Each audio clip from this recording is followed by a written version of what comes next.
I was actually expressing, much of what we talked about over the last sort of 45 minutes, at this event.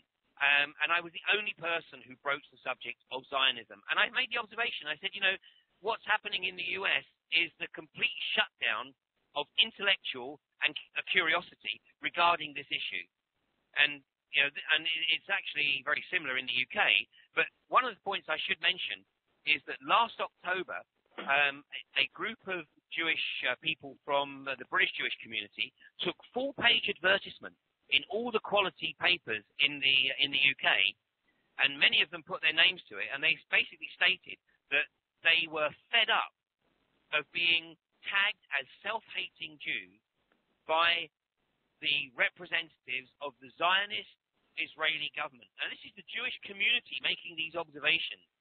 And they know themselves, and people can find on YouTube, there's a wonderful piece of footage of a former member of the Israeli parliament stating that, any time there was any opposition, if it was a non-Jewish person criticizing Israeli policy, then they were targeted and classified as anti-Semite.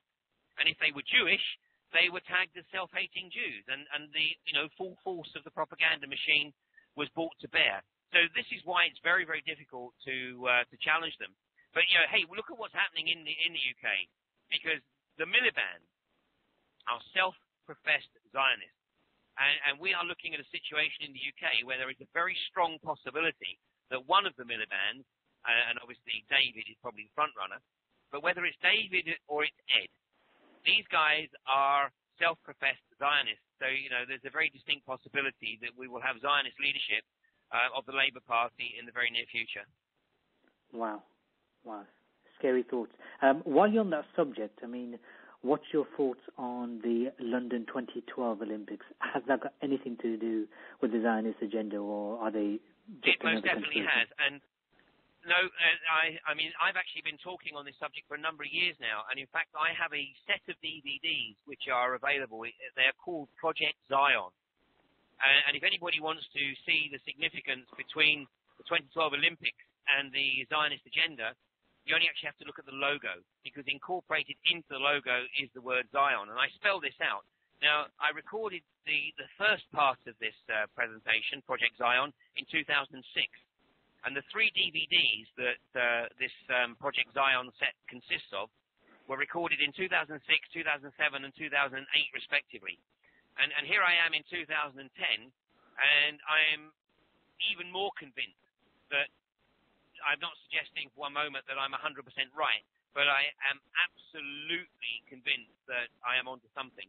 And the globalists are definitely planning to use the London Olympics as the, if you like, the final opportunity to establish their one world government. Now, I know we're coming into the last few minutes of this broadcast, but let me tell you that for reasons that I explain in some depth in this set of DVDs, these guys are running very scared of the 21st of December 2012.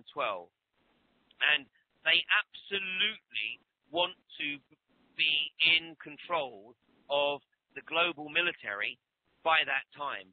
Now, what a lot of people don't realize is that the Copenhagen conference last year, which was ostensibly about climate change, was going to be the initiating event for establishing global governance. But of course, the release of the Climate Gate emails pulled the rug from under that. And of course, the Copenhagen event was effectively a damp squib. And consequently, you don't see too much mention of man-made global warming now, because effectively anybody who studies the Climate Gate emails, and if people want to take a quick look, I would absolutely encourage them to take a look at a document produced by a PhD researcher, and it's on the website Science Assassins, and check out the analysis of the Climate Gate emails there, and people will very quickly see the whole man-made climate change scam was a political construct to drive towards global governance. But in the 2012 Olympics are going to be very, very significant, and I don't have time to go into the detail this evening, but go to my website, which is Ian R. Crane, that's IANRCRANE.co.uk, and check out the Project Zion DVD. Brilliant. Well, I mean, for those of you who are listening on the web, you can actually click onto one of the links, and it takes you, just click onto it. It says, I think, more info on Ian. Click onto that link. That will take you directly to the web page. And when I send out the newsletter as a follow-up to this, you'll also get a link there as well. Ian, we've really come to the end of the show. However, there's one listener who a couple of days ago sent a question, and I suppose it's a good place to finish on. And also, before we do that, of course, I'd like to bring you back on the show later on in the year, and we can talk more about that later. But anyway, this last question I'm going to take now, it says, it's from Amy in London. She's saying, after years of feeling so deeply affected by the suffering I see in the world as a result of our lifestyles, i.e. the clothes we wear, the food we eat, the energy we use, such as oil, the school system, social conditioning, government's blatant lying to people who don't seem to see past the wool in their eyes, I have kind of unconsciously shut down. It's as if I can't take it anymore to look at things the way they are, and I can't even feel it anymore. I felt so inspired to make change. I could see so much that could be done, especially with the way we are taught at school. But now my excitement has dwindled, and I don't want to hear any more bad news. I feel like I will fall apart. In conjunction with that question, she's saying, where is the priority?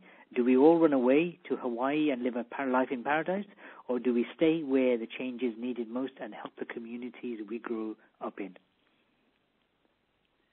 An outstanding question. I mean, there's no right or wrong answer here. I mean, listen, I totally understand Amy's feelings, and there's no question that, you know, a part of this process is we have to go through the anger and the fear. You know, that's part of the experience. But then we have to rise beyond that. And then we have to take decisions as to, you know, how we're going to apply our energies, our particular skill set, our expertise. I mean, for some people, it's writing books. For some people, you know, it's mounting campaigns like Dr. David Halpin, you know, with the Palestinian Relief System. I mean, you know, different people will have different triggers, if you like. And all I would do is encourage people to sit down, reflect themselves, you know, as to, you know, where they feel they can most make impact. And let me say this, Harun.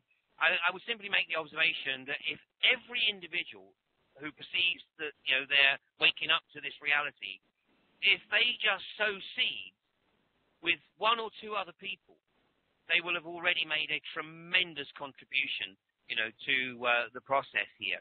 So, you know, there is no panacea. You know, it would be totally inappropriate for me to say, you know, everybody needs to go this, everybody needs to go do that, everybody needs to go do the other. It is for each individual to decide how they can, you know, best engage with this particular game. And ultimately, it is a game. You know, I mean, let's put this on another level here. You know,